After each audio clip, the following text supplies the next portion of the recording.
ఒక చిన్న కథ. చిన్ని హని 8వ తరగతి చదువుతున్నారు. ఒకరోజు ఇద్దరు కలిసి ఊళ్ళో ఉన్న లైబ్రరీకి వెళ్ళారు. అక్కడికే వాళ్ళ క్లాస్మేట్స్ కూడా వచ్చారు. చిన్ని, మీరేమిటిక్కడ అని అడిగాడు శివ. బుక్స్ తీసుకుందామని వచ్చామంది చిన్ని. ఇదిగో మేము ఒక పుస్తకం తీసుకున్నాం, అందులో భగత్ సింగ్ గురించి బోలెడు విషయాలున్నాయి అన్నాడు శివ. అవునా, ఏంటా విషయాలు? మేము చదువుతాం, ఆ పుస్తకం ఇవ్వవా అడిగింది హని. ఇప్పుడు ఇవ్వడం కుదరదు, మా అన్నయ్య తీసుకుంటున్నాడు అది.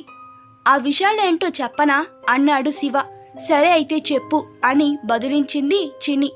భగత్ సింగ్ అంటే స్వాతంత్ర సమరయోధుడని, చాలా చిన్న వయసులోనే దేశం కోసం ప్రాణాలు ఇచ్చిన వ్యక్తి అని మనకు తెలుసు కదా.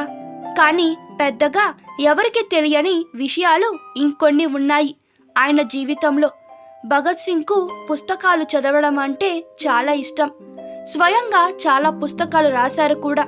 స్వాతంత్ర ఉద్యమ సమయంలో జైలుకు వెళ్ళినప్పుడు పుస్తకాలు పంపించమని వాళ్ళ నాన్నగారికి ఉత్తరాలు రాసేవారంట. ఎలాంటి పరిస్థితిలో ఉన్నా భగత్ సింగ్ పాకెట్లో ఒక పుస్తకం ఉండేదంట. పుస్తకం వెంట లేకుండా ఒకరోజు కూడా ఉండేవారు కాదు తెలుసా. అంత ఎక్కువ చదివేవారు. అందులోని విషయాలన్నీ మళ్ళీ తన స్నేహితులతో పంచుకునేవారు. అంతేకాదు, ఆయనకు సంగీతం అన్నా చాలా ఇష్టమంట. అంత పోరాట భావాలున్న వ్యక్తి అయిన భగత్ సింగ్ ఆయన మిత్రులు సుఖదేవ్, శివరాం రాజ్గురులను ఆట పట్టిస్తూ చాలా సరదాగా ఉండేవారు.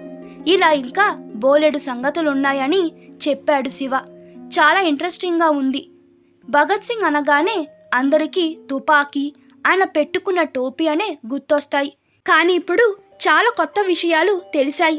మీ అన్నయ్య చదివాక పుస్తకం మాకు ఇవ్వవా, మేము చదువుతాం అన్నారు హని, చిన్ని. ఈ కథ మీకు నచ్చినట్లయితే మీ అభిప్రాయాలు కామెంట్లో తెలపండి. Please like, share and subscribe to my channel. Thank you.